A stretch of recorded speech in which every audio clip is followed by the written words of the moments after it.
Hey girls, does your brush look like a broom that can't do anything? Is it a fluffy disaster? Don't rush to throw it away. Today, I'll show you how to restore its perfect shape and softness in just a couple of minutes. And I'll also tell you about my top 3 brush cleaning methods that really work. Your brush will be as good as new. So, if you want to extend the life of your favorite brushes and never ruin your tools again, be sure to watch this video to the end. This will save you money and nerves, and most importantly, it will help your nails always be flawless. So, and of course, give it a like because we're about to create some real magic. Let's go! In the previous video, we figured out how to choose the perfect brush for any task. And now you found your favorites. You actively use them, and over time you notice that they've turned into such beauties. The bristles are bent, fluffy, and in general the brush is in unusable condition and looks like it's time to throw it away. But I decided that this brush can still be revived and even try to paint French with it again. Let's give it another chance. My second brush isn't any better either. It also has bent bristles and it's even hardened. Usually this happens due to improper storage and cleaning of brushes. So we'll start with cleaning, and the first method is base coat. I'll say right away that a thick acidic base coat won't work for us, so we take the most liquid one you have and put 3 drops on the palette. We take the brush that needs to be cleaned. I have a brush for gradient and you can see black pigment on it. And since I don't often do gradient with color and I rarely need this brush, it has already started to become woody. So we grab our brush and with soft, gentle moves, rinse it in that first drop of base. Since the base is nice and runny, it slips right between the bristles super fast. And just like that, the brush starts feeling softer, more pliable, practically coming back to life in your hands. As you go, the base soaks up all that stuck on pigment, and you'll see it happening right away. Once that first drop starts looking dirty, move on to the second one. But hold up, pay attention here. Before you do so, wipe the brush really well on a regular dry napkin. Lint-free ones won't work here. They don't soak up the base fast enough for us. Wipe it good, then repeat the process with the second drop. Usually 3 rounds like this are enough to get all the pigment out, but if your brush needs more love, just keep going with extra drops. When the brush is finally clean, we need to get rid of any leftover base. Pinch the bristles between napkins. Not too hard so you don't fray them, but firm enough to soak up the excess. Bonus, this step also helps shape the bristles right away. Oh, and by the way, shaping is a must-do after rinsing and cleaning. At the end, we always make sure the bristles are neat and together like one happy family so they don't get all wonky and deformed later. Sure, cleaning brushes with base might seem like a gentler method, but it's not always the case. Mechanically speaking, rinsing a brush in a drop of base is definitely less harsh than, say, scrubbing it with acetone, which can wreck the bristles, sap their elasticity, and cut the brush's lifespan short. But chemically, both base and even a mild degreaser can still mess with the bristles a bit. So the trick here is finding that sweet spot, washing out the pigment nice and clean without ruining your brush. Balance is everything, girls. It's how we keep our tools kicking for as long as possible. Girls, now for the second cleaning method, and it's a total game changer. I stumbled across this special 2-step product from Adore. Can you believe they make stuff this cool for brushes? It's got 2 parts, a cleaning liquid and a conditioner. Think of it like a hair care, first the shampoo, then a little conditioner to keep things soft and smooth. Let's test it out. I grabbed a brush that's basically turned into a wooden stick. Working with it was straight up impossible. Step 1. Drop a little bit of the first stage cleaner onto the palette and try to wet this log somehow. Per the instructions, you're supposed to wait 1 to 2 minutes for it to work its magic. Now I know you're not gonna sit there twiddling your thumbs, so thanks to the wonders of editing, I'll show you the results right now. 2 minutes later, check this out. Honestly, I didn't think this brush had a chance, but the bristles are soft again, fanning out like little flowers in spring. And the best part, it's totally safe for the bristles, no damage at all. I'm shook and it seems I now have another wonderful brush for working with polygel. After the first step, we need to completely wipe that cleaner off the bristles. So we grab a dry napkin again and give it a good wipe down. Right here, you'll already notice the brush's elasticity bouncing back. It's like a little comeback story.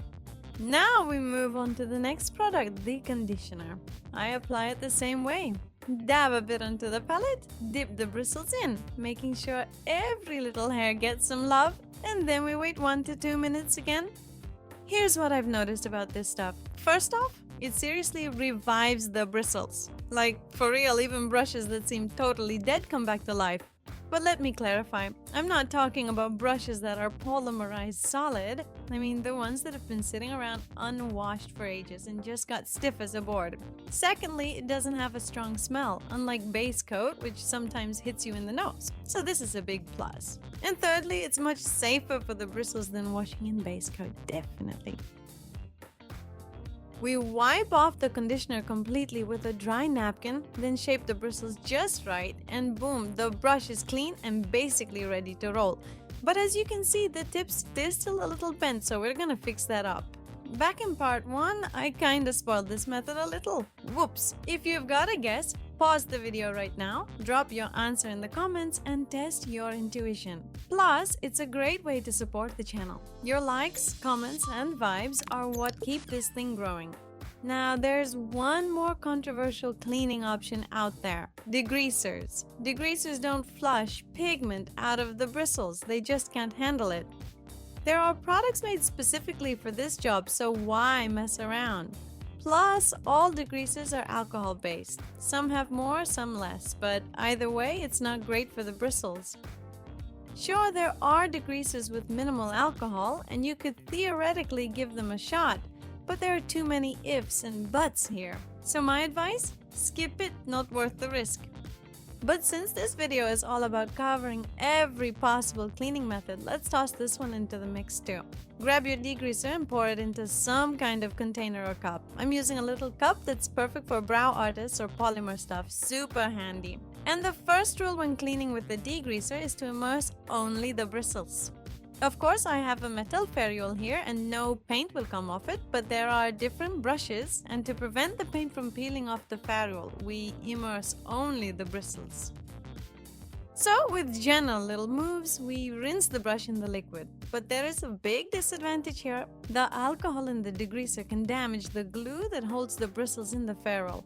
And then the bristles start to fall out, especially when working with thick materials. And trust me, that's a total disaster. After washing, as always, we wipe the brush on a dry wipe to remove any remaining liquid and give it shape. This way, they will last much longer. Let's try an example. I've got a brush I use for filling in a French. It's still got some white pigment on it.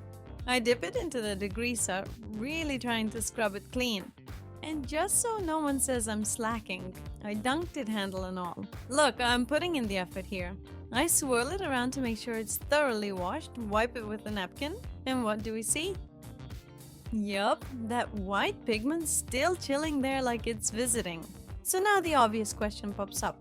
If degreaser can't handle it, what else can we use to clean the brush? Two options jump to mind right away, either acetone or a top coat. I strongly advise against washing in acetone. That stuff is way too harsh, both for your nails and your brush bristles. A few rinses in acetone and your brush is toast. The bristles dry out, turn into straw, and there's no saving it after that. So let's try a top coat instead. The process is the same as with the base. Plop a few drops onto your palette and start rinsing one by one. And wow, right from the first drop, you can see the top coat pulling all that pigment out of the bristles. Pure magic. It's so much safer than degreaser. After the top coat, the pigment's nicely washed out, so now you can shape the bristles properly and either get back to work with the brush or tuck it away for storage. It's that simple and reliable. Girls, now that we've mastered taking care of our little helpers, there's one more problem to tackle. How do we revive these beat-up buddies? Usually, in 99% of cases, brushes like this just get tossed out because the bristles are so bent out of shape it feels like game over. But I've got a trick up my sleeve to try and bring even a sad case like this back to life. First, let's figure out why this happens. When you're done working with a brush, you need to rinse the bristles, shape them properly, and gently cap it up. But if you just shove it into the cap all sloppy thinking, oh, there's plenty of room, the bristles will sort themselves out. Nope, girls, they won't. That's how you end up with a brush full of kinks. Same deal if you stick it in a holder without a cap. Bristles down. The bristles get deformed. Don't do this, or your brushes will be headed straight for the trash in no time. This is exactly how this flat brush of mine got deformed. Due to carelessness, I put its bristles down, safely forgot about it, and now I have what I have. The tip is bent, like a sad story. If your brushes come with opaque protective caps that shield them from sunlight, you're in luck. After cleaning with base, you can confidently leave them on your workspace without a single worry. The caps will keep everything safe and sound. But if those caps are transparent, you'll need to take extra care. Stash the brushes in a drawer or a case to stop the sun's rays from sneaking in and polymerizing any leftover base or top coat stuck on the bristles. Or switch to a cleaning liquid that doesn't polymerize under light, and voila, problem solved, no fuss, no mess. I often see people tucking their brushes into protective caps like this. They kinda aim the bristles inside, but a few sneaky hairs stick out the side and get bent. The result? A brush with deformed bristles that just doesn't work right anymore. So let's do it the proper way. First, shape the bristles so they're all pressed together like a tight-knit team, then slip on the cap. After that, you can set the brush down any way you want. The cap will keep the bristles safe from deformation and dust. Alright, time for some rescue magic. The most popular way to bring bent bristles back to life is boiling water. So, let's put the kettle on, girls. But there are rules here. You dip the brush into a little cup or glass, but don't let it touch the bottom. Hold it in the air with your hands so it's not resting on anything. And another key thing, pour the boiling water only on the bristles. The handle has glue holding those bristles in place, and if hot water hits it, that glue might melt. So carefully pour it just over the bristles, nothing else. Now we dip the bristles into boiling water and hold them there for about 30 seconds. Then wipe them with a dry napkin and dip them again. Even at this point, the before and after difference is mind-blowing, but you might still have a few stubborn bristles that refuse to straighten out. For those rebels, we grab some scissors. We pick up these rebels that are still bent and cut them off at the base, where the bristles are attached. After that, I brush a bit of base over the bristles to stick them together and help me shape them just right. Honestly, to me, this is already a super result considering how wrecked it was at the start. Now, gently tuck it into its cap and voila, our little helper is saved. And now, pay attention. Gel polish remover containing acetone should be avoided like the plague, but for the sake of example, I'll show you.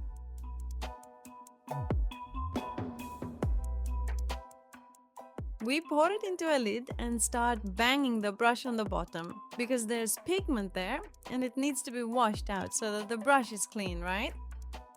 And then we also beat the bristles against a wipe to wipe off all that acetone. Yes, I won't argue, the brush will be clean. Acetone does its job, but here's the catch. It's now one step closer to the trash bin. Acetone basically burns and dries out the bristles, turning them stiff as wire, especially if it's natural hair. Then they bend, fluff out, and boom! Time to shop for new brushes. You absolutely cannot do this. Instead, after rinsing with a safe liquid, we just gently dab the brush with a napkin. Soft, delicate moves only. The napkin soaks up the moisture just fine, and there's no need to rub the bristles like you're trying to wring every last drop out of them. Less rough handling means our little helpers stick around for the long haul. Hope I explained everything in a simple, down-to-earth way, and now you'll know how to pick, care for, and even revive your favorite brushes. I remind you, the first part of the video where we dive into choosing brushes for different tasks and explore all their types is already waiting for you on the channel. Go check it out, it's totally worth it. Big thanks for being with me today. Your support, likes, comments, shares helps this channel grow so much. Feel free to drop your questions in the comments if anything's unclear, and as always, I'm saying bye for just a little while. Bye bye, beauties.